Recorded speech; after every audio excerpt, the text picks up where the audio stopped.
Bleak House by Charles Dickens. Chapter 67. The Close of Esther's Narrative. Full 7 happy years I have been the mistress of Bleak House. The few words that I have to add to what I have written are soon penned. Then I and the unknown friend to whom I write will part for ever. Not without much dear remembrance on my side, not without some, I hope, on his or hers. They gave my darling into my arms, and through many weeks I never left her. The little child who was to have done so much was born before the turf was planted on its father's grave. It was a boy, and I, my husband, and my guardian gave him his father's name. The help that my dear counted on did come to her, though it came, in the eternal wisdom, for another purpose. Though to bless and restore his mother, not his father, was the errand of this baby, its power was mighty to do it. When I saw the strength of the weak little hand, and how its touch could heal my darling's heart and raised hope within her, I felt a new sense of the goodness and the tenderness of God. They throve, and by degrees I saw my dear girl pass into my country garden and walk there with her infant in her arms. I was married then.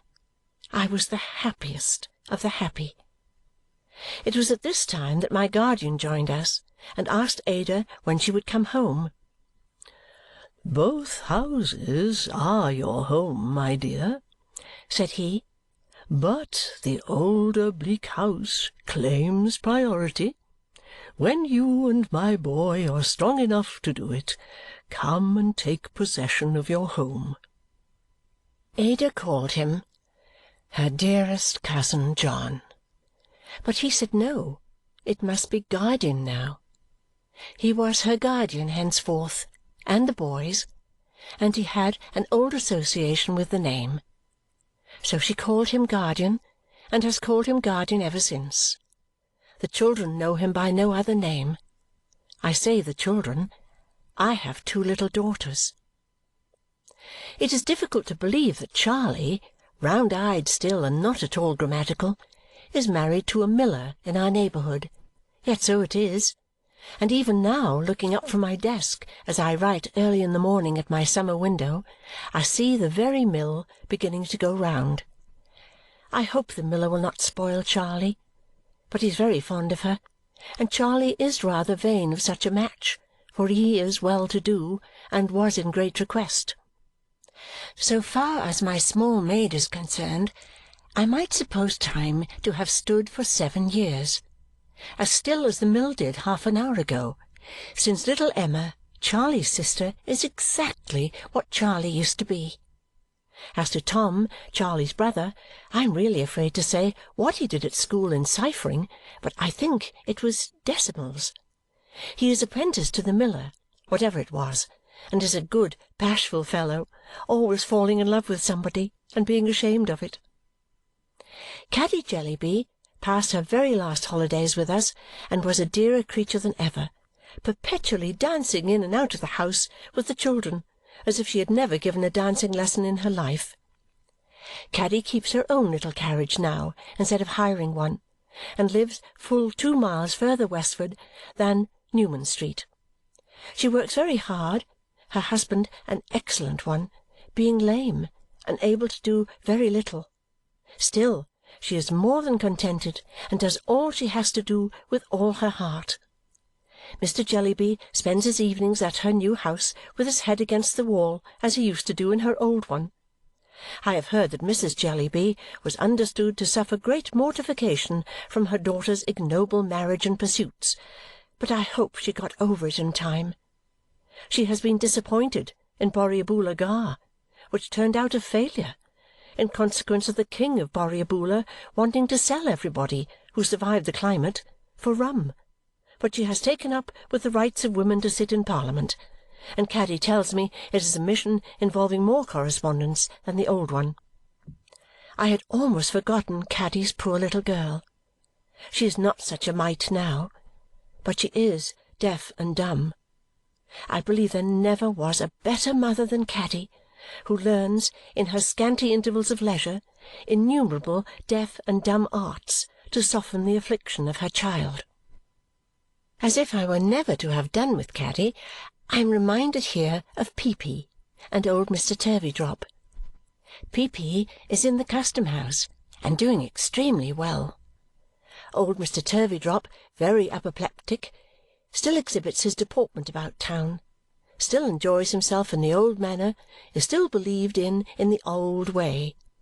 He is constant in his patronage of Peepy, and is understood to have bequeathed him a favourite French clock in his dressing-room, which is not his property. With the first money we saved at home, we added to our pretty house by throwing out a little growlery expressly for my guardian, which we inaugurated with great splendour the next time he came down to see us. I try to write all this lightly, because my heart is full and drawing to an end. But when I write of him, my tears will have their way. I never look at him, but I hear our poor dear Richard calling him a good man. To Ada and her pretty boy he is the fondest father. To me he is what he has ever been, and what name can I give to that? He is my husband's best and dearest friend. He is our children's darling. He is the object of our deepest love and veneration. Yet while I feel towards him as if he were a superior being, I am so familiar with him and so easy with him that I almost wonder at myself. I have never lost my old names, nor has he lost his, nor do I ever, when he is with us, sit in any other place than in my old chair at his side. Dame Trot, Dame Durden, little woman, all just the same as ever, and I answer, "Yes, dear guardian, just the same." I have never known the wind to be in the east for a single moment since the day when he took me to the porch to read the name. I remarked to him once that the wind seemed never in the east now, and he said, no, truly, it had finally departed from that quarter on that very day. I think my darling girl is more beautiful than ever. The sorrow that has been in her face, for it is not there now, seems to have purified even its innocent expression and to have given it a diviner quality. Sometimes when I raise my eyes and see her in the black dress that she still wears, teaching my Richard, I feel, it is difficult to express, as if it were so good to know that she remembers her dear Esther in her prayers. I call him my Richard, but he says he has two mammas, and I am one. We are not rich in the bank, but we have always prospered, and we have quite enough. I never walk out with my husband, but I hear the people bless him.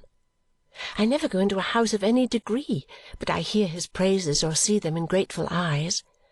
I never lie down at night, but I know that in the course of that day he has alleviated pain and soothed some fellow creature in the time of need.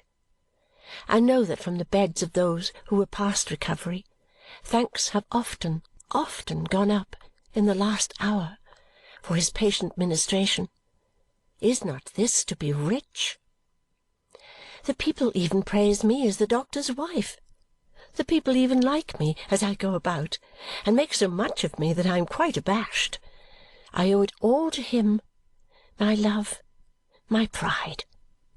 They like me for his sake, as I do everything I do in life for his sake.